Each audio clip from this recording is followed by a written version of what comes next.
जो ईडी और सीबीआई है वो भारतीय जनता पार्टी और मोदी जी का तोता मैना है और उस तानाशाही की बदौलत मोदी जी 240 पे आ गए हैं, क्योंकि ईडी पहले उन्हें जमानत दे चुकी है और उसके बाद उनको रोकने के लिए, जेल में रखने के लिए सीबीआई को लाया गया जो भाजपा का तोता है। उन उपराज्यपाल महोदय को तुरंत प्रभाव में उन अधिकारियों को जिनकी वजह से 3 छात्रों की मौत हुई है, ऐसे अधिकारियों को तुरंत सस्पेंड करने का काम करें, चाहे उसमें एमसीडी कमिश्नर हो। मंत्रियों की बात को दरकिनार करके अफसर आज तानाशाही चला रहे हैं, ये लोकतंत्र नहीं हो सकता। ये इस बाबा साहब अम्बेडकर के संविधान की धज्जा उड़ाने का काम दिल्ली के उपराज्यपाल महोदय कर रहे हैं। आप तो अपनी प्रधानमंत्री की कुर्सी तीसरी दफा भी नहीं छोड़ना चाह रहे, वहीं आप चाहते हैं कि भारतीय जो सेनानी है वो सिर्फ जाके 4 साल अपनी जान भी जोखिम में डाले। मुल्क के वो लोग शामिल हैं जो अपनी जान जोखिम में डाल के अपने खून का एक एक कतरा अपने मुल्क के लिए बहाने को तैयार है। आप इन लोगों के करियर की बात कर रहे हो और आरक्षण की कौन सी भारतीय जनता पार्टी बात कर रही है? तो आरक्षण खत्म करना चाहिए। जंतर मंतर पर जिस तरीके से भीड़ जुटी है, यही मांग है कि अरविंद केजरीवाल को फंसाया जा रहा है इस पूरे मामले में, शराब आबकारी नीति वाले मुद्दे में, और अरविंद केजरीवाल की पार्टी आम आदमी पार्टी को सरकार के ऊपर दबाव बन पाएगा, क्योंकि जो सीबीआई ने रखा है, दावा जो किया है कि अरविंद केजरीवाल मुख्य सूत्रधार है इस भ्रष्टाचार। जो ईडी और सीबीआई है वो भारतीय जनता पार्टी और मोदी जी का तोता मैना है और उस तानाशाही की बदौलत मोदी जी 240 पे आ गए हैं। देश ने देखा है कि कैसे मोदी सरकार ने दिल्ली के लोकप्रिय मुख्यमंत्री अरविंद केजरीवाल जी को जेल में रखने का काम किया, केवल इसलिए कि वो आज तक चुनावी मैदान में उनको हरा नहीं पाई है और इसलिए वो उनकी हत्या करने का प्रयास कर रही है। मुख्यमंत्री जी को शुगर है और लगातार शुगर लेवल उनका गिरता जा रहा है, लेकिन भारतीय जनता पार्टी जो हथकंडा अपना रही है वो बहुत दुखद है और हम चाहते हैं कि तुरंत मुख्यमंत्री जी को रिहा किया जाए, क्योंकि ईडी पहले उन्हें जमानत दे चुकी है और उसके बाद उनको रोकने के लिए, जेल में रखने के लिए सीबीआई को लाया गया जो भाजपा का तोता है। आम आदमी पार्टी के आप एमएलए सांसद का भी चुनाव लड़े हैं। भाजपा ये कह रही है कि बिना ड्राइवर का सरकार जो है, बिना ड्राइवर की गाड़ी जो है वो दिल्ली में चल रही है। सर्वोच्च न्यायालय ने उनके मुंह पे तमाचा मार दिया है। ऐसा कोई भी कानूनी प्रावधान नहीं है कि उन्हें इस्तीफा देना पड़े। आज भारतीय जनता पार्टी का क्या करेंगे? वो ईडी सीबीआई से मुख्यमंत्री को जेल में डालेंगे, मुख्यमंत्री इस्तीफा देते रहे, ऐसा नहीं चलेगा। अब की बारी मिसाल साबित होगी कि भारतीय जनता पार्टी का तानाशाही करेगी तो उस तानाशाही का जवाब, ईंट का जवाब पत्थर से दिया जाएगा। और वो सोचते हैं उनके जो मुख्यमंत्री के पद से इस्तीफा देते हैं, सरकार गिरा के भी सरकार दिल्ली बना ले, उनके मंसूबे के भी कामयाब नहीं। राजेंद्र नगर पर एक छोटा सा सवाल है, बड़ी घटना है, किसकी जिम्मेदारी तय होगी? माननीय उपराज्यपाल महोदय जिनके अंदर में दिल्ली का सर्विस विभाग है, अधिकारियों के ट्रांसफर पोस्टिंग का जिम्मा है, उन उपराज्यपाल महोदय को तुरंत प्रभाव में उन अधिकारियों को जिनकी वजह से 3 छात्रों की मौत हुई है, ऐसे अधिकारियों को तुरंत सस्पेंड करने का काम करें, चाहे उसमें एमसीडी कमिश्नर हो। एमसीडी तो आपकी है ना, आप अपनी जिम्मेदारी। दिल्ली का सर्विसेज विभाग जो है वो माननीय उपराज्यपाल महोदय के पास है।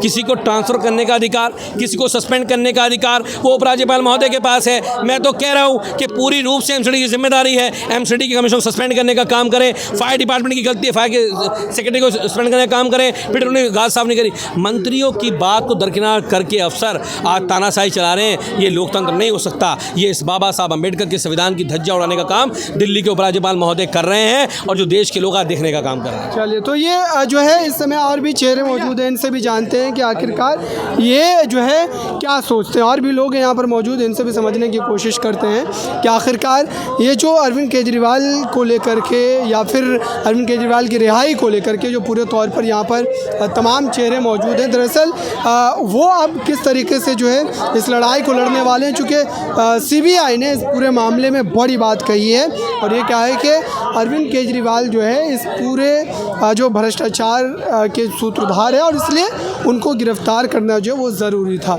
बीजेपी तो कह रही है कि आप लोगों ने दिल्ली को लूटा है, भ्रष्टाचार क्या आरोप है बड़ा। अरे भाई, हमारे बीच में दिल्ली केंद्र सरकार भी है, जो केंद्र सरकार है हमारे बीच में एलजी है। अगर हम कोई साइन मारते, कोई फाइल साइन कराते हैं तो एलजी के पास जाती है वो, तो हमने कहाँ से लूट लिया? एलजी साहब तो बीच में रहते हैं हमेशा। तो आप ये बात साबित क्यों नहीं कर पा रहे हैं कोर्ट में कि अरविंद केजरीवाल निर्दोष है? अरे जब निर्दोष तो है, कोई साबित होया अभी तक कोई भी साबित होया है मुकदमा उनके पीछे? अभी तक तो कोई शायद मेरे ख्याल में कोई साबित नहीं होया है। अगर आप भी पत्रकार हो, आप भी घूमते रहते हो, आपने देखा होगा, अभी तक सुना भी होगा, कोई भी सबूत हो अरविंद केजरीवाल के पीछे, मनीष सिसोदिया के पीछे, तो आप मेरे को बता दो।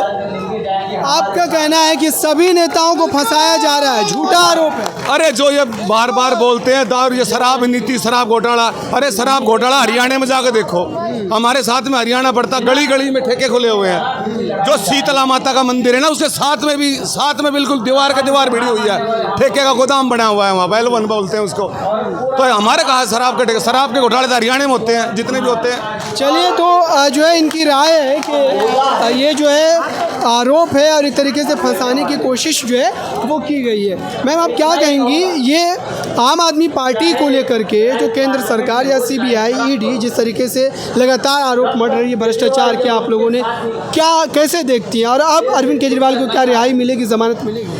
अरविंद केजरीवाल जी को एक बार नहीं, दो बार नहीं, 3 बार कोर्ट से बेल मिल चुकी है, चाहे इंटरिम बेल ही सही, बट उनको राउज एवेन्यू कोर्ट से जब बेल मिली थी तब हमने देखा किस तरह से कोर्ट ऑर्डर अपलोड भी नहीं हुआ था, रातों रात सीबीआई वहाँ पे पहुँच जाती है, रातों रात वहाँ पे उनको अवैध तरीके से मजीद और अंदर रखने के लिए, गिरफ्तार रखने के लिए वहाँ पे मौजूद रहती है। तो ये जाहिर सी बात है, तानाशाही चल रही है बीजेपी की। भारतीय जनता पार्टी अपने आप में इतना अपना मनोबल खो चुकी है, तोड़ चुकी है। जिस तरह से 400 पार की लोग बात कर रहे थे, 240 पे आके सिमट गए हैं। अब उनको पता है विधानसभा का जो दिल्ली में चुनाव होने वाला है उसमें बुरी तरीके से हारने वाले, हरियाणा ये हारने वाले हैं। तो कहीं ना कहीं इनकी सिर्फ और सिर्फ एक ही तरह की राजनीति है, वो किस तरह से अपोजिशन लीडर्स को परेशान करना। बीजेपी तो ये कह रही है कि अरविंद केजरीवाल जो सत्ता के लोभी हैं, जेल जाने के बावजूद भी उनसे कुर्सी नहीं छूट रही है, इस्तीफा नहीं दे रहे। नरेंद्र मोदी जी पिछले 10 साल से प्रधानमंत्री रहे हैं, तीसरे टर्म उनका शुरू हो चुका है। इतने उनके खिलाफ, उनकी सरकार के खिलाफ आरोप है, जब उनसे प्रधानमंत्री की कुर्सी नहीं छूट रही है और वो कहते हैं कि एक ऐसे नेता जिसने शिक्षा, स्वास्थ्य की बात करी हो, जिसका यूनाइटेड नेशंस जो हेल्थ मॉडल है उसको सराहता है। ट्रंप की बीवी जब इवानिका ट्रंप इंडिया आती है तो वो कहती है हमें मनीष सिसोदिया जी के, अरविंद केजरीवाल जी के दिल्ली के स्कूल देखने हैं। तो इस तरह का उन्होंने दिल्ली डेवलपमेंट मॉडल दिया है। मोहल्ला क्लिनिक्स है, यहाँ पे अल्ट्रासाउंड और कहीं इस तरह की मेडिकल जो सुविधाएं वो दी जाती है, कितने सारे टेस्ट फ्री में किए जाते हैं। भारतीय जनता पार्टी वही दूसरी ओर सिर्फ महंगाई बढ़ा रही है, ना बजट में जनता की कोई बात कर रही है, ना किसानों की कोई बात कर रही है, ना महिलाओं की कोई बात कर रही है, ना रोजगार क्रिएट करने की कोई बात कर रही है। तो कहीं ना कहीं एक रोजगार को लेकर प्रधानमंत्री ने कहा तो कि 8 करोड़ लोगों को रोजगार मिला है, बजट में मध्यम वर्गीय लोगों को राहत मिली है। आप लोग लगातार एक तरीके से आरोप, या फिर वो कह रहे हैं कि आप चश्मा पहन करके क्यों देखते हैं? मध्यम वर्ग के कौन से तबके को, किन लोगों को राहत मिली है, ये प्रधानमंत्री जी खुद ही बता दें, निर्मला सीतारमण हमें बता दें। इस बजट में कहीं कोई जिक्र नहीं हुआ है एमएसपी का, किसानों के हक की कोई बात नहीं हुई है। इस बजट में आपने कहीं पे कोई जो अग्निवीर स्कीम है, जिसके तहत आप कितने लोगों की एक तरह से जो करियर है उसको ही जोखिम में डाल चुके हो।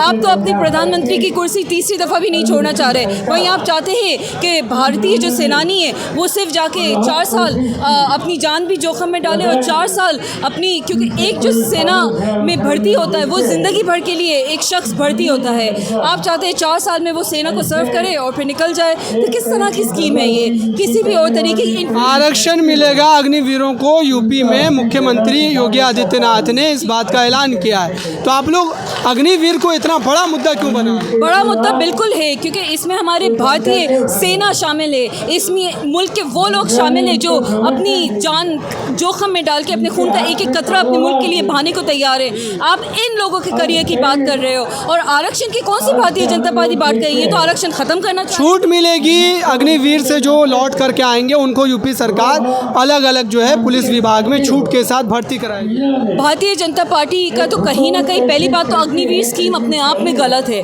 उसमें भी अगर वो आरक्षण से छूट की बात कर रहे हैं, कभी दुकानों पे नाम लिखाने की बात करते हैं, कभी नफरत की कोई राजनीति, बुलडोजर की सरकार है आदित्यनाथ जी की, तो ये आप नफरत की दुकान बंद करके कम से कम काम की बात कर लें, ढंग की कोई राजनीति कर लें, लोगों के हक की, हित की, मुद्दों की बात कर लें। ये होती है राजनीति, ना कि वो जो भारतीय जनता पार्टी नफरत फैला के कर रही है। चलिए, तो ये पूरी बातचीत है। इंडिया गठबंधन के तमाम बड़े चेहरे जो है आपको मंच पर दिख जाएंगे। शरद पवार बोल रहे हैं, संजय सिंह हैं, राघव चड्ढा हैं, भगवंत मान हैं और तमाम बड़े चेहरे, संजय राउत की बात करें, तमाम सुनीता केजरीवाल जी मौजूद हैं, तमाम लोग एक गठजोड़ बनाने की कोशिश कर रहे हैं, लेकिन इसका असर सरकार पर कितना होगा ये देखने वाली बात होगी। इस पूरी बातचीत पर आपकी राय क्या, आप क्या सोचते हैं, कमेंट बॉक्स में जरूर बताएं। कैमरामैन शर्मन के साथ मैं अबरार उल हक रहमानी, नेशनल दस्तक। नेशनल दस्तक की आपसे गुजारिश है कि अगर इसको बचाना चाहते हैं तो नेशनल दस्तक को सब्सक्राइब करने के लिए रेड कलर के सब्सक्राइब बटन को दबाएं, फिर बेल आइकन की घंटी दबाएं। नेशनल दस्तक को बचाने के लिए बहुत ज़रूरी है कि हर खबर को शेयर करें, लाइक करें, कमेंट जरूर करें।